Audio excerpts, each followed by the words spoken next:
ಭಟಪನಹಳ್ಳಿ April 18ರಂದು Bhimambika ದೇವಿಯ ಜಾತ್ರಾ ಮಹೋತ್ಸವ, ಪುರಾಣ ಮಂಗಲ ಹಾಗೂ ಸಾಮೂಹಿಕ ವಿವಾಹ.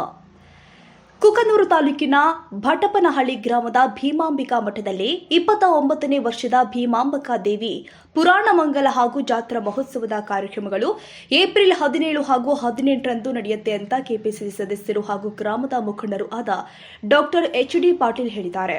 ಪಟ್ಟಣದ ನಿರೀಕ್ಷಣಾ ಮಂದಿರದಲ್ಲಿ ಕರೆದ ಸುದ್ದಿಗೋಷ್ಠಿಯಲ್ಲಿ ಮಾತನಾಡಿ, ಭಕ್ತರ ಆಶಯದಂತೆ ಸುಮಾರು 25 ಲಕ್ಷ ರೂಪಾಯಿಗಳ ವೆಚ್ಚದಲ್ಲಿ ಶ್ರೀ ಭೀಮಾಂಬಿಕಾ ದೇವಿಯ ನೂತನ ಪಂಚಕಳಸ ರಥವು ಸಿದ್ಧಗೊಂಡಿದ್ದು ಇದೇ ದಿನಾಂಕ 18ರಂದು ಲೋಕಾರ್ಪಣೆಯಾಗುತ್ತೆ ಎಂದಿದ್ದಾರೆ. ಏಪ್ರಿಲ್ 17ರ ಬೆಳಗ್ಗೆ ಕುಂಭ ಮೆರವಣಿಗೆ, ಸಾಯಂಕಾಲ 4 ಗಂಟೆಗೆ ಶ್ರೀ ಭೀಮಾಂಬಿಕಾ ದೇವಿಯ ಜಾತ್ರಾ ಮಹೋತ್ಸವ, ನೂತನ ಪಂಚಕಳಸ ತೇರಿನ ಲೋಕಾರ್ಪಣೆ ಕಾರ್ಯಕ್ರಮದ ಉದ್ಘಾಟನೆ ನಡೆಯುತ್ತೆ. ಕಾಗಿನೆಲೆ ಕನಕ ಗುರುಪೀಠದ ನಿರಂಜನಾನಂದಪುರಿ ಸ್ವಾಮಿಗಳು, ಕುಕನೂರು ಅನ್ನದಾನೀಶ್ವರ ಶಾಖಮಠದ ಮಹಾದೇವ ಮಹಾಸ್ವಾಮಿಗಳು ಹಾಗೂ ಬಳಗಾನೂರು ಶಿವ ಶಾಂತವೀರ ಶರಣರು ಹಾಗೂ ತುರ್ವಿಹಾಳ ಚಿದಾನಂದಯ್ಯ ಸ್ವಾಮಿ ಗುರುವಿನ ಮತ್ತು ಅಮೋಘ ಸಿದ್ದೇಶ್ವರ ಮಠದ ಮಾದಯ್ಯ ಗುರುವಿನ ಸಾನ್ನಿಧ್ಯವನ್ನ ವಹಿಸಲಿದ್ದಾರೆ. ಉದ್ಘಾಟಕರಾಗಿ ಕೊಪ್ಪಳ ಮಾಜಿ ಸಂಸದ ಬಸವರಾಜ ಹಿಟ್ನಾಳ್ ಹಾಗೂ ಸಿಂಧನೂರು ಮಾಜಿ ಸಂಸದ ಕೆ ವಿರೂಪಾಕ್ಷಪ್ಪ ಸುಕಾಲಪೇಟ, ರಾಜ್ಯ ಭಾಜಪಾ ಕಾರ್ಯದರ್ಶಿ ಶರಣು ತಳ್ಳಿಕೇರಿ ಆಗಮಿಸಲಿದ್ದಾರೆ ಎಂದಿದ್ದಾರೆ. ಏಪ್ರಿಲ್ 18ರ ಶನಿವಾರದಂದು ಬೆಳಗ್ಗೆ 10 ಗಂಟೆಗೆ 11 ಜೋಡಿ ಸಾಮೂಹಿಕ ವಿವಾಹ ಕಾರ್ಯಕ್ರಮ ಜರುಗಲಿದೆ.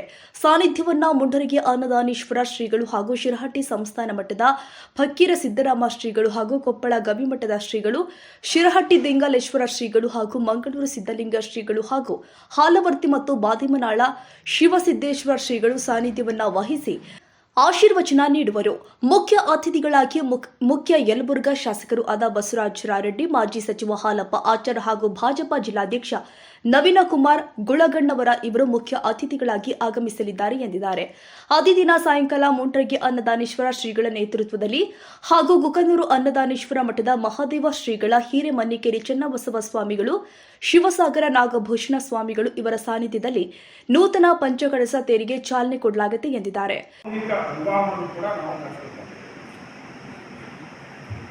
3 ವರ್ಷಗಳ ಹಿಂದೆ ಅಂದರೆ 2021 ಮೇ 1ರಂದು ಭಕ್ತರ ಆಶಯದಿಂದ, ಗುರುಗಳ ಆಶೀರ್ವಾದದಿಂದ ಶ್ರೀ ಭೀಮಾಂಬಿಕಾ ದೇವಿಯ ನೂತನ ದೇವಾಲಯ ಜೊತೆಗೆ ಮೂರ್ತಿಯ ಪ್ರತಿಷ್ಠಾಪನೆ ಕೂಡ ಆ ಒಂದು ಹೊಸ ದೇವಾಲಯದಲ್ಲಿ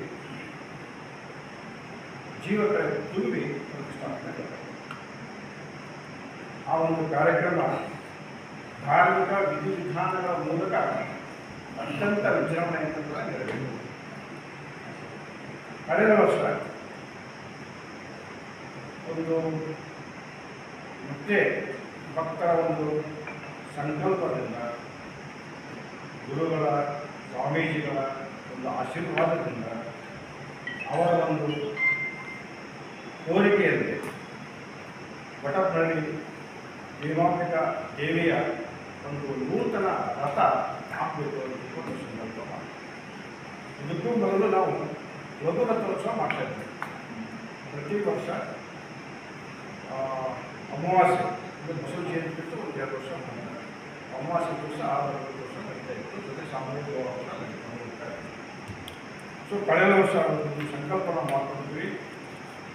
ಶಿರಹಟ್ಟಿಯ ಪೂಜ್ಯ ಫಕ್ಕೀರ ಶ್ರೀ ಸಿದ್ದರಾಮ ಸ್ವಾಮಿ ಜಿಯವರ ಒಂದು ಆಶೀರ್ವಾದದಿಂದ ನೂತನ ತೇರು ಹಾಕಬೇಕು ಅಂತ ಹೇಳಿದರು. ಅವರ ಒಂದು ಆಶೀರ್ವಾದದಿಂದ ನೂತನ ತೇರಿನ ಒಂದು ನಾವೇನು ಹೇಳ್ತೀವಲ್ಲ ತಯಾರಿ ಕಾರ್ಯಕ್ರಮ. ಅವತ್ತಿನ ಕಾರ್ಯಕ್ರಮದಲ್ಲಿ ಒಂದು ಪುರಾಣ ಮಂಗಲ ಕಾರ್ಯಕ್ರಮ, ಸಾಮೂಹಿಕ ವಿವಾಹ ಕಾರ್ಯಕ್ರಮದಲ್ಲಿ ಈ ನೂತನ ತೇರು ಮಾಡಬೇಕು ಅಂತ ನಾವೇನು ಅನುಷ್ಠಾನ ಮಾಡಿಲ್ಲ. ಪೂಜ್ಯ ಶ್ರೀಮಾನ್ ನಿರಂಜನ ಪ್ರಣವಸ್ವರೂಪಿ ಡಾಕ್ಟರ್ ಮಹಾದೇವ ಸ್ವಾಮೀಜಿಯವರು, ಶ್ರೀ ಅನ್ನದಾನೇಶ್ವರ ಶಾಖಾಮಠ ಕುಕನೂರು ಇವರ ಒಂದು ನೇತೃತ್ವದಲ್ಲಿ ನೂತನತೆ ಆಗಬೇಕು ಅಂದುಕೊಂಡು ಆ ಒಂದು ಕಾರ್ಯಕ್ರಮದಲ್ಲಿ ಅವರು ಇದನ್ನು ಮಾಡಲು ಭಕ್ತರಿಗೆ ತಿಳಿಸಿದರು. ಕೇವಲ 1 ತಾಸಿನಲ್ಲಿ ನಮ್ಮ ಗ್ರಾಮದಲ್ಲಿ ಸುಮಾರು 16 ಲಕ್ಷ ರೂಪಾಯಿಗಳು ಅಂದರೆ ತೇರಿನ ಸಲುವಾಗಿ ರೂಪಾಯಿಗಳು ಸಂಗ್ರಹ ಅಂದರೆ ವಾಗ್ದಾನ ಮಾಡಿದ್ರು.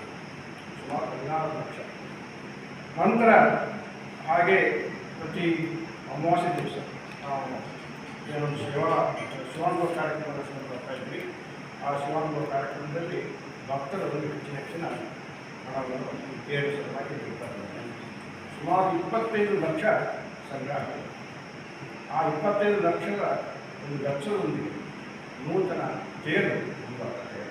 ಕಾರ್ಯಕ್ರಮದಲ್ಲಿ ಭೀಮಾಂಬಿಕಾ ದೇವಿ ಸೇವಾ ಸಮಿತಿ ಅಧ್ಯಕ್ಷ ರಾಜಶೇಖರ್ ಕರಮುಡಿ, ಕೆಪಿಸಿಸಿ ಸದಸ್ಯ ಡಾಕ್ಟರ್ ಎಚ್.ಡಿ. ಪಾಟೀಲ್ ಉಪಸ್ಥಿತರಿರುವರು ಎಂದಿದ್ದಾರೆ. ಅಂದು ರಾತ್ರಿ 10 ಗಂಟೆಗೆ ಶ್ರೀ ಭೀಮಾಂಬಿಕಾ ನವತರುಣ ನಾಟ್ಯ ಸಂಘದಿಂದ ರೈತರ ರಾಜ್ಯದಲ್ಲಿ ರಾಯಣ್ಣ ಎಂಬ ಸಾಮಾಜಿಕ ನಾಟಕ ಪ್ರದರ್ಶನಗೊಳ್ಳುತ್ತೆ. ಈ ಎಲ್ಲ ಜಾತ್ರಾ ಕಾರ್ಯಕ್ರಮಗಳಿಗೆ ಸಕಲ ಸದ್ಭಕ್ತರು ಆಗಮಿಸಿ ತಮ್ಮ ತನು ಮನ ಧನದಿಂದ ಸೇವೆ ಸಲ್ಲಿಸಿ ದೇವಿಯ ಕೃಪೆಗೆ ಪಾತ್ರ ಆಗಬೇಕು ಅಂತ ಪ್ರಕಟಣೆಯಲ್ಲಿ ಮನವಿ ಮಾಡಿದ್ದಾರೆ. ಈ ಸಂದರ್ಭದಲ್ಲಿ ರಾಜಶೇಖರ್ ಕರಮುಡಿ, ಮಲ್ಲಿಕಾರ್ಜುನ್ ಕರಮುಡಿ, ಯಲ್ಲಪ್ಪ ಕಲ್ಗುಡಿ, ಶ್ರೀಧರ್ ಹೊಸ್ಮನಿ, ಹಂಚಾಳಪ್ಪ ಕಲ್ಗುಡಿ, ಮಲ್ಲಪ್ಪ ಗುಡಿಹಿಂದಲ ಉಪಸ್ಥಿತರಿದ್ದರು. ಪಂಚಯ್ಯ ಹಿರೇಮಠ್, ಕೊಪ್ಪಳ.